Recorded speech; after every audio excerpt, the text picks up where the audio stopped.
I thought I was comforting my girlfriend after a miscarriage, but I found out she drank poison to end the pregnancy.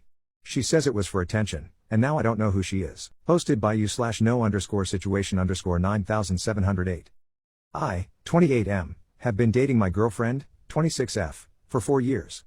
She has always told me that she wanted children. While we never actively tried for one, I never pressured her into it. It was more her idea. I make enough money, and we own a home, so having a baby is something we can manage. To clarify, I'm not mad at her for this. I'm extremely concerned, and I feel like everything she has said about wanting a baby was a lie. Abortion is also legal up to 21 weeks of pregnancy in our state. She told me she was pregnant. She was having symptoms and took a test. She was happy and excited. I was happy too and offered to make an appointment for her. We went together and found out she was 6 weeks pregnant. We started planning, and she even told her friends and family. She ended up having a miscarriage around 9 weeks.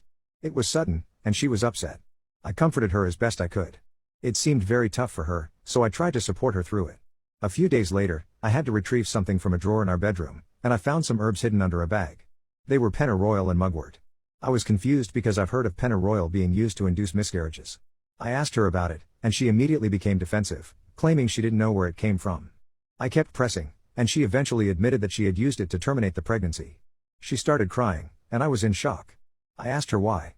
I told her she didn't have to lie to me, and I was confused because she was the one who really wanted a baby. She didn't give me an answer. I told her we needed to go to the hospital to make sure she wasn't hurt since pennyroyal is toxic, but she kept refusing. It's been a few days, and she seems fine physically. I've tried to ask her about this, but she says she doesn't want to talk about it. She has been telling her friends and family that she had a miscarriage and is accepting their condolences. I don't want to push her anymore, but I don't know what to do. I'm worried she might be having a mental breakdown. I eventually told her not to mention having a baby to me again because I can't trust her about it anymore. She was upset, but what else could I say? I can't help thinking, in the back of my mind, that she might have done this for attention from her friends and family. I feel like a terrible person for even thinking that. Edit. Thank you for all the information on the herbs and the advice. I can't respond for a few hours because I won't be on Reddit, but I plan to talk to her tonight. Tomorrow, or whenever things have calmed down, I will make an update. Relevant comments. Commenter 1. NTA. Speaking as a professional herbalist, pennyroyal can indeed cause liver or kidney damage, depending on the quantity and potency. Mugwort is less toxic but can cause miscarriage by significantly affecting hormone levels. I highly suggest she get a medical checkup and mention the herbs she ingested. That said, this is a relationship-ending decision. While your partner has every right to decide to terminate an unwanted pregnancy, she lied to you, concealed her decision to use a dangerous method, and accepted condolences for a miscarriage she caused. This indicates a mental health issue that is not safe for future family plans, let alone the trust issues caused by her deception. She needs therapy, and you need to leave this relationship or decide never to have children together. If she had used these herbs later in the pregnancy, there could have been serious risks to her and the baby. Just because something is natural doesn't make it safe. Hemlock and cyanide are natural too. You need to leave this relationship. It's not safe, and she cannot be trusted. Up. Thank you for this. She won't tell me how much pennyroyal she used but admitted to drinking about 8 strong cups of mugwort. I'm guessing she's worried I'll call an ambulance or force her to go to the hospital. I didn't get a close look at how much pennyroyal is left, so I'll have to recheck. I really don't know why she won't tell me. You're right, I think I need to end this relationship, but it might be messy. I'll talk to her tonight when I'm free. Commenter 2. I can see 2 possible reasons why she might have done this. She realized she isn't ready to be a mother. The baby wasn't yours. Up. I didn't even think about the second possibility. For the first, I understand, but I'm shocked she didn't opt for a medical abortion instead. She'll have to deal with the negative side effects of the herbs. She knows I'm pro-choice, and I've been vocal about it. I'm surprised she didn't come to me for support or just go to a clinic herself. There's even a Planned Parenthood nearby. Update 1 day later. For some context, we have a Planned Parenthood that specializes in abortions about 5 minutes away. I understand why people might think she didn't want a medical abortion because of protesters, and I get it. However, I drive by that location every day for work, and I've never seen any protesters there. It's usually empty except for a few cars parked on the side of the road. Still, I can understand why she might have avoided a medical abortion based on some of the comments I read. I asked her why she did this and what her goal was. She tried hard to avoid the conversation and even left the room.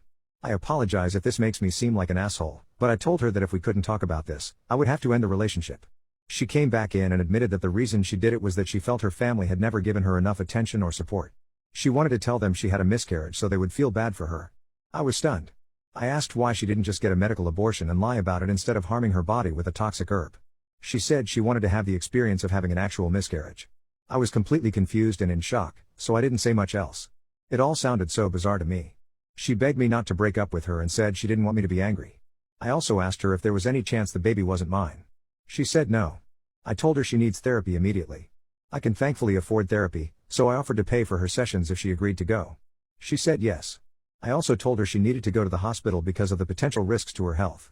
I mentioned some of the comments about the risks of sepsis, liver damage, and kidney damage, which seemed to scare her into agreeing to get checked out. We went to the hospital last night, and thankfully, she is okay. She admitted to drinking about 1 cup of pennyroyal tea daily for a few days. I also learned she was taking other things, such as high doses of vitamin C, turmeric, and parsley. That's where things stand for now. I love her and want to be with her, but all of this feels so sudden and out of the blue. Thank you for all your comments on the last post. If anything else happens, I'll provide another update. Relevant comments. Commenter 1. She seems to have serious mental health issues, as others have mentioned. If you choose to stay with her, I'd be extremely cautious about having children with her. She was willing to harm herself for attention, and there's no telling what she might do if you already had a child. I've seen cases where mothers fake their child's illness for attention. She seems deeply troubled and manipulative. I don't think she intends to hurt anyone out of malice, but her actions are still very concerning. If you stay, therapy is an absolute must. OP, thank you. The idea of having a baby is completely off the table now.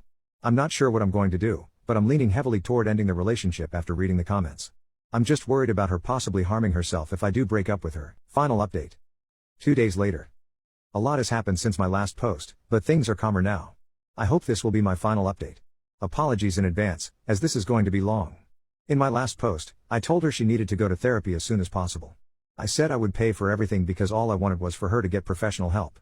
That was my only condition for moving forward. However, I hadn't set up anything yet because she told me she didn't want to go to therapy anymore. She said she would never repeat what she did and didn't believe she needed therapy. We argued back and forth about this, but she was insistent. I told her I couldn't stay in the relationship if she refused therapy. She argued that if I loved her, I would stay regardless, and she claimed it wasn't that big of a deal. Hearing that made me furious. Not only did she deliberately end the pregnancy we had planned, but she also harmed herself just to experience an actual miscarriage, and I no longer trust her.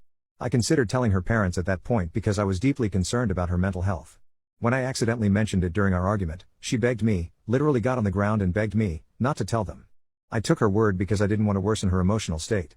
I told her I couldn't continue in the relationship. I said it was no longer my responsibility to take care of her because all of this had been driving me to my breaking point. I was holding it together, but I couldn't handle it anymore. To make things worse, before this fight, she posted on Facebook about her miscarriage again, saying she was heartbroken and accepting condolences in the comments.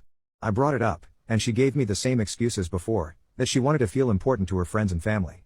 She seemed indifferent, as if she thought I wouldn't care. I told her to stop posting about it and to stop lying to people. When I told her I was serious about breaking up, I gave her the option to either stay at my place for now or go back to her parents. At this point, she was lying on the ground crying. I kept my phone ready in case I needed to call for help because I had a gut feeling she might harm herself. She kept coming out of the room she was packing in to hug me, saying she wanted one last hug. At one point, she came out wearing one of my shirts, which she wasn't wearing before, and took it off in front of me, saying, "Here's your shirt back." I have no idea what she was trying to do. Eventually, she left and went to her parents' house. As she was leaving, she started crying harder, and I think it finally hit her that I was serious about the breakup. She has since been messaging and calling me nonstop, alternating between begging me to take her back, saying she wants therapy now, and promising she'll never do anything like this again. I've been ignoring all of it. This is no longer my responsibility, and her parents can take care of her now. Unfortunately, my worst fear came true. Her mother contacted me to let me know that she attempted to harm herself. She's now in the hospital, and I assume she's on a psychiatric hold. Thankfully, she is physically okay. That's where things stand now. I don't plan to go back to her, and I'm trying to move on and stop thinking about all of this. I also plan to get a good lock for my door. Thank you to everyone who provided advice in my previous posts. Edit, I decided to tell her parents everything. I shared the messages between us, took photos of the herbs she used, and explained everything in detail. Thankfully, her parents didn't accuse me of anything or react negatively. They thanked me for letting them know and said they would pass the information on to the hospital. I don't know what will happen next, but she's still being held at the hospital. I'll update here if anything else significant happens. Relevant comments. Commenter 1. I'm glad you pulled yourself out of the relationship because she is not mentally healthy. I recommend staying in contact with her parents to ensure she gets the help she needs. Her actions were seriously troubling. Up. I'm planning to tell her parents very soon. I didn't do it earlier because they're pro-life, and I wasn't sure if it was a good idea. I know she's not my responsibility anymore, but I still don't want her to spiral even further without getting proper support. Commenter 2. You're not the asshole. You've been carrying the weight of a situation far beyond what most people could handle. You did your best to set healthy boundaries and ensured her safety by involving her parents. Her refusal to seek therapy, manipulative behavior, and the way she handled the miscarriage, both physically and emotionally, were huge red flags. Stepping away was the right decision. Her mental health is not your responsibility, especially when she refuses help. Focus on your own well-being now, and don't let guilt pull you back into an unhealthy situation. Up. Thank you. I realize now that staying would have only made things worse for both of us. I'm relieved that her parents are taking over, and I'm focusing on moving forward with my life.